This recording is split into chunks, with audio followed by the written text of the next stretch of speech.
like caterpillars. So if you don't know by now, then you should probably get familiar. But the OGs, goddamn, look at all my followers. Bitches ride the wagon, but I'd rather give her cholera. Pozdrav ljudi i dobrodošli u novi video. Kao što vidite po samom naslovu, u današnjem videu ćemo malo više popričati o Black Cloveru i reći zbog čega je on jedan od podcenjenih naslova. Mnogi ga upoređuju sa klasičnim shonen naslovima jer su donekle na prvi pogled motivi slični, ali ako malo bolje pročitate mangu, vidjet ćete da Black Clover ima dosta toga unikatnog. Smešnije kod ovakvih rasprava je sljedeće: kada mi My Hero Academia fan ili Naruto fan, youtuber, ovo, ono, šta god da je on, kaže da je Black Clover sranje i pritom je možda pogledao par epizoda, a okoreo je fan ovih ameba anime serijala. No nebitno sada, problem kod takvih ljudi je to što se oni vode tuđim argumentima. Dođe neka osoba koja također nije pogledala, nije pipnula ni jedan chapter mange i kaže Black Clover je sranje.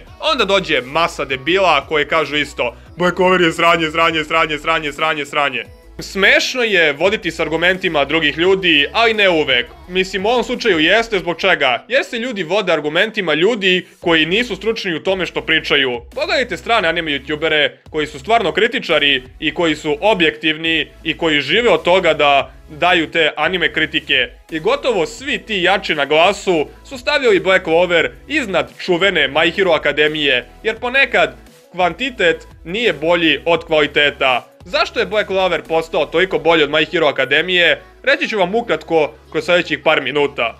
Pravom fanu Black Clovera bi preporučio da prvo pročita mangu. Zašto? Zato što kad je pročitate, iako spojlate sve živo sebi, opet vam uživanje dok gledate anime bude 2 puta veće, tako da nemojte čekati, već se bacite na čitanje. Ali glavna razlika između mange i animea u ovom slučaju jeste ta što je manga 2 do 3 puta brža. Dosta ljudi se zapitalo zašto Black Clover toliko podsjeća na Naruto, Fairy Tail, One Piece i slične shonene. Pa zapravo on podsjeća, ali ne. Objasnit ću ovo. Kada vi pogledate prvobitno sam naslov, po stereotipu on je klasičan shonen, ali iako Asta ima taj primarni cilj da postane Wizard King, kao što Naruto ima da postane Hokage ili Luffy Pirate King, opet njegovi motivi su unikatni. Zašto? Zato što on to želi da postane prvobitno da bi svojoj porodici obezbedio bolji život, pa tek onda spašavao druge ljude. To je ono što je mene prvobitno privuklo kod ovog naslova i koliko toliko zainteresovalo za sam naslov da počnem da ga pratim. Glavna razlika ta između Aste i njegovog demona i Naruta i Devetorepe je sljedeća. Naruto je gubitnik koji je netalentovan i ima ogroman boost unutar sebe, dok Asta ima tu neku moć, ali opet ona nije glavna. On je lišen magije i jednostavno nije u mogućnosti da funkcioniše u svetu gdje je magija sve, ali opet se trudi da fizičkim putem nekako to nadoknadi. I opet, njegov power level je nekako izbalansiran, nije overpower za svoj svet. Dok Naruto recimo u svakoj drugoj epizodi sa čuvenim plot armorom i tom mističnom moći unutar sebe pobedi jebenog protivnika. Asta recimo primjera radi do 51. epizode nije pobedio gotovo nikog jačeg. Jednostavno uvijek je tu bio neki kapetan ili neki čin iznad njega da mu pomogne ili da završi borbu umjesto njega.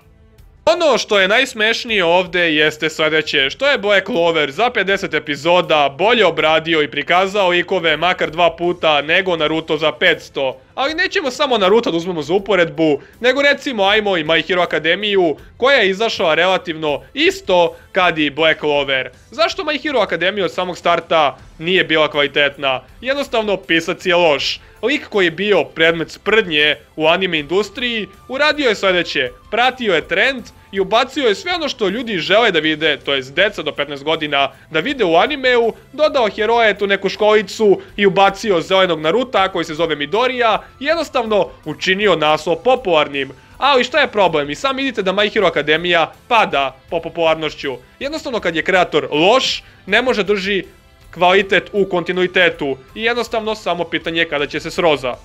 Dok je kreator Black Clovera uradio sledeće, hajde napravimo više sezona sa mnogo epizoda i da taj power level ima smisla, to jest da bude izbalansiran. Da naš glavni lik ne bude odmah najjači i da pobeđuje sve kao ludak, nego jednostavno pustimo da napreduje zajedno sa drugim karakterima, što i jeste slučaj. Asta do 50 neke epizode nema ozbiljan fight, to jest fight protiv jakog protivnika. Čak ni tu ga nije pobedio, nego jednostavno je samo zadao neki critical hit, dok su ga drugi završili. Toliko o tome, ja se divim stvarno tom kreatoru kako je uspeo sa strpljenjem da piše samu priču, iako će mnogi reći da sama priča ima dosta motiva iz istoimenih naslova kao što su recimo Fairy Tail, Naruto i ostalo, ali jednostavno, ako ne pročitate mangu, nećete znati koliko je Black Clover unikatan, to je znaćete vremenom kad se taj deo adaptira, ali kao što sam rekao, anime je 2 puta sporiji od mange. Ovo što vam ja sada kažem će vam reći bilo koji malo veći poznavalac shonen demografije ili recimo bilo koji strani veći anime youtuber kojem je kritika animea zapravo posao i time se bavi. Black Clover jeste unikatan, to možemo vidjeti po glavnom liku. Jednostavno njegov odgovor na nesreću koja ga zadesila jeste također unikatan. On ne mari za mišljenje drugih ljudi i jednostavno zna gdje treba da nadoknadi svoje nedostatke, dok recimo Naruto i ostali pišljivi karakteri plaču, kukaju, ljuljaju se na ljuljašci i tripuju tu neku depresiju.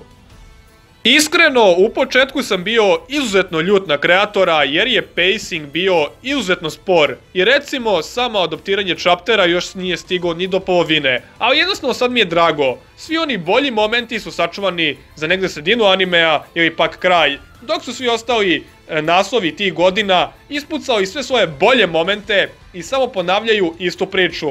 Black Cloverovo vreme tek dolazi i tek će da izbije na listu najpopularnijih shonena, što mi iskreno raduje, jer ću duži niz godina moći da gledam Astu i njegove smešne momente. To je bilo to što tiče ovog videa, nadam se da uživali, a mi se vidimo u nekom sljedećem. Do tad, pozdrav!